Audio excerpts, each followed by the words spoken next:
Welcome back, WNST, Towson, Baltimore, and Baltimore Positive. We are positively now into an undefeated versus undefeated week, and I got to get out to Kansas City. I hope that quarantine will allow Vahe Gregorian to bring me some Jack Stack barbecue and some onion rings or something. I'm still wiping the Houston barbecue that McLean served me down there at Energy Field the other day. Welcome. It's good to have you on. How are things in Kansas City? I mean, probably just as hectic as they are everywhere in this country at this point, Vi. Yeah, I'd say that we're in a strange time as you are. But it is interesting how different the existence is everywhere. My dad lives in New York City, can barely leave his apartment, right? We're out here in the wilderness, and we can go out of our houses all the time. And I will say that the probably the morale of the city is rising a little bit because of their Super Bowl champions playing football, and I'm sure the Baltimore area is captivated by what's happening with the Ravens. Isn't that what sports is, like selling hope? I mean, Art Modell, I have the picture of Art back. Art would always say, I'm selling hope. I'm in the business of selling hope, right? And in your town and my town, and I mean, I've known you a while, and I go back with Montgomery and McCray. The whole Kansas City Mafia is coming on me this week because that's what we do. And whether it was playoff games 5 years ago with baseball, but the long, long drought, right, we didn't have a team for a bunch of years. You guys had the Royals with nobody for 35 years, whatever it was. I have George Brett bobbleheads on my set at one point here because George Brett was my favorite player. And, to have it actually happen, I see the silver in you, Vi. And I know you were around for Rock Chalk and George Brett and Saberhagen and all that. But I guess for the long-suffering Chiefs fans, as I walked out of the building in Miami, and I was there, it was the last flight I was on before I went to Houston the other day, a little tear in my eye for Kansas City and for Lamar and for like all that the Chiefs sort of represent, right?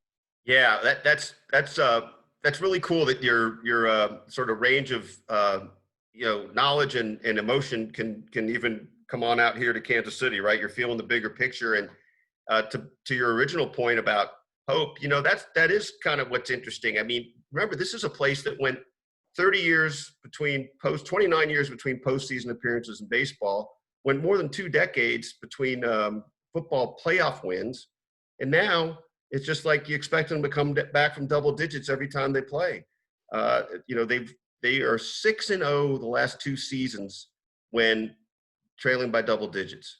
Well, the game against the Texans, right? Like, you talk about taking the sail out of an organization. I mean, Lamar has had these 2 horrific endings to begin this incredibly promising, career, right? And Mahomes now has the pelt, right away. And Lamar has yet to win a game in January, and that's going to be what you and everybody else is going to say until he wins a game in January. But it's amazing how it happens quickly. And in other cases, you sat there and chronicled the Montanas and the Schottenheimers and every Lynn Elliott and every 13-3 and 14-2 and home field. And we're gonna get him into Kansas and couldn't make it happen. We haven't hosted an AFC Championship game here, Vi, and we've had 2 parades. How about that? Well, I tell you what, I had a flight booked to Baltimore ahead of time because it seemed so likely the Chiefs would be coming there, right? And I had a crab cake with your name on it. And, for favors. That's right. But look, it's just how it plays out. And Lamar is unbelievable, right? And yet your point is right. Until he does it in January or in the January postseason aspect, it's going to be a question mark looming over him. We were just talking about this for a podcast we were doing. Watching that game against the Titans, correct me if I'm remembering this wrong, but they're marching down the field, and then there's that deflected ball that's intercepted. And then a couple other things go wrong. It was 4th and 1s were the real, they didn't make 4th and 1s, and that moves the field twice, and that's something that never happened to them really at any point. They make 4th and 1s. Yeah, and the fact that they go for them is because they make them. So but what I remember is seeing, and maybe it's just because the TV focused on this a lot, but Lamar's body language wasn't good as those things were going on. And I bring that up because it's a chicken and egg thing a little bit. One of the things that's been remarkable about the way the Chiefs have done things with Mahomes is Mahomes understands that all eyes are on him at all times. And that is most true when it comes to his teammates. So he gets that he can't flinch. And I'm certainly not casting aspersions at Lamar. It's just, I think, a point of growth that he's going to need. And it's, again, a little bit of a shallow observation based on that, but he's going to have to prove it. Now, look, I don't know what would have happened if the Chiefs had to play at Baltimore last postseason, right? I mean, I think there's reason to believe we that, always wonder that, right? Yeah. I mean, this is going to be a lighter version of that, but at some point, Kansas City and Baltimore sort of replaced Baltimore and Pittsburgh, or whatever that was for the time being. People want to see this. This is the biggest game of the year, literally. Yeah, right? yeah. And look, we have every reason to think it's a potential AFC Championship preview.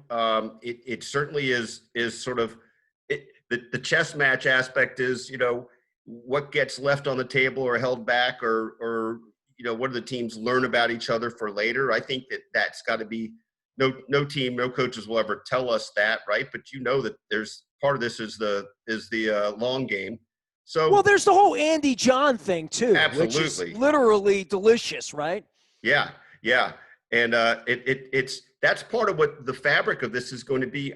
I might be wrong, but I think we're looking at a 3 to 5 year period where this is going to be the I don't know if it's you wouldn't quite call it Brady Manning or anything like that. That's got to create its own energy, but there's a little bit of that between all these different connections and just how good the teams are. But it starts with Patrick and Lamar and Andy and John. I know Vahe Gregorian joining us here briefly, sports columnist for the Kansas City Star. You can find him at V Gregorian, and hope maybe have you on in the aftermath of the thing after we get you in here. But I went to Houston. I wrote at length, and you and I, before we even came on the Zoom, you were giving a little of your experience. Like, give me your experience of traveling, because it's the first time I went on a plane. You can go read what I think, but I want to hear your observations on what gets guys like you and me on a plane in the middle of the plague to go chase a football game for no one, literally. Yeah. Well, it was interesting. That was my first flight since coming back from spring training.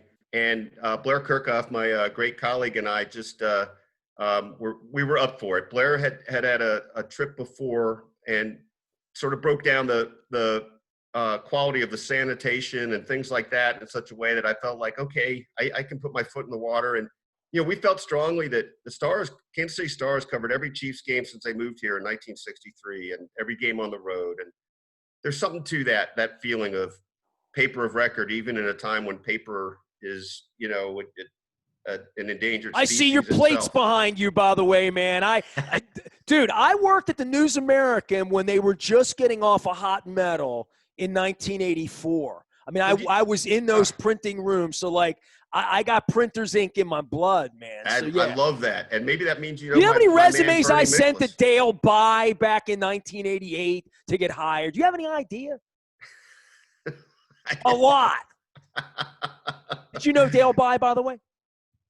Just in passing. We never really got to know each other. I was over in St. Louis for part of this time. So you worked for Bob Paston? I did. Bob Paston gave me my first job at the News American. So there you have it. Well, here's to Bob Paston. You know what? And to Bernie Miklasz and Jeff Gordon too. Let's get them in here too. All right, there you go. All right, that's awesome. But anyway, so it was weird from end zone to end zone, so to speak. Right, the plane was weird. No Chiefs fans on there. We usually see that. It's kind of a spectacle when you're going out the day before a game. The LAX, second largest airport in the country, ghost town. The parking lot at Avis. Very few cars. Why? Because a lot of the fleet has been sold. Signs, big gaudy signs for COVID testing.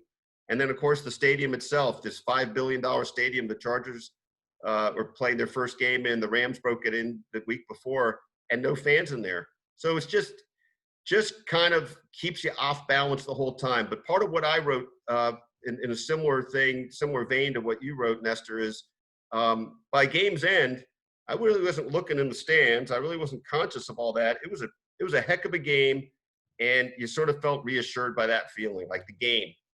I think there's something about us being old guys behind glass and press boxes, and I'm just saying this for to be factual. 30 years ago, they were more outdoor. You felt like you were at the game. Football, not hockey because we're in the arena, not baseball because, and I don't have a credential because Mr. Angelos has deemed me insignificant, but you're at the game when you're at a baseball game as a media member. Football has become a glass experience, and the glass experience for me, I was all in on the game, and it wasn't nearly – I thought it was going to make me sad. I literally thought – it was just going to be heart-wrenching. It almost made me hopeful of, well, I hope this is the bottom. You know what I mean? I hope this is the bottom of this, that I'm writing about this 2 or 3 years from now as it happened for a little while. We got through this. Life's good. I'm back in Kansas City eating barbecue and onion rings with you. That's what I want to be doing. Well, that's how we feel, and we'll figure out whether we get out there. Speaking of which, I hate to make this transition, but we've got a meeting right now that I got to go to. Appreciate you, man. Take care of yourself, and hope to visit again soon, okay? Same here, Nestor. Look forward to seeing you down the road, and thanks. I always love your energy and your insight. Thank you very much. Vahe Gregorian, Kansas City Star and kansascity.com. You can find them out on the web. Also, he's out on Twitter. You can find me out on anywhere the internet is served. When we're transitioning here and doing some exciting things. And I want to thank all of our sponsors. They're sort of all over the place here. Bill Cole, let's start with him and Cole Roofing because I got the hat, right? But about 4 years ago, right after my wife's second illness, he said, man, you got to start talking to people about important things. Community, charity, service, leadership. I said, I can do that. So Bill Cole inspired the Baltimore Positive change. As we get to that, let me grab my hat here too. I got a Baltimore Positive hat. Leonard Raskin and Raskin Global working with us. Leonard's been a fan. He's been on trips. He's been involved in live radio shows and different stuff, and he takes care of your money. And I've gotten to know Leonard last couple of years. He's been a big supporter of what we're doing, moving to Baltimore Positive, and all the things we're doing with business and leadership and money and finances and managing all that. You can trust Leonard Raskin and RaskinGlobal.com. Also, our friends at Taharka, their logo will be all over the place. You'll want that ice cream. I got the caramel crunch in the key lime pie. I snuck the, if you look over my shoulder, the chocolate loves back there. It did not melt. It melted in my mouth and in my belly, but it did not melt. Royal Farms, real fresh, real fast. Got the chicken sandwiches there now. I'm still two-piece box, roll, Western fries. That's usually how I do it. All sorts of dipping sauces, gravies. I go traditional. I like a little French fry and a gravy, a little Western fry and a gravy. I'll do that. They have cheese sauces, honey mustard sauces, whatever you need. Royal Farms, real fresh, real fast. Pump your gas. Get your ROFO rewards card as well. Sporticulture's on my hat. Vahe had asked me, what's on my hat? That's Sporticulture. This is the magma lamp. This is a purple magma lamp, but it's purple base, black magma. Over here, I have my black base, purple magma. So I have two different kinds. My Terps lamp right now is on lockdown. It's on the down low. Go to sporticulture.com. Their logo all over the new website at baltimorepositive.com as well. I didn't leave anybody out. Planet Fitness. I got to give some love to the Brick family.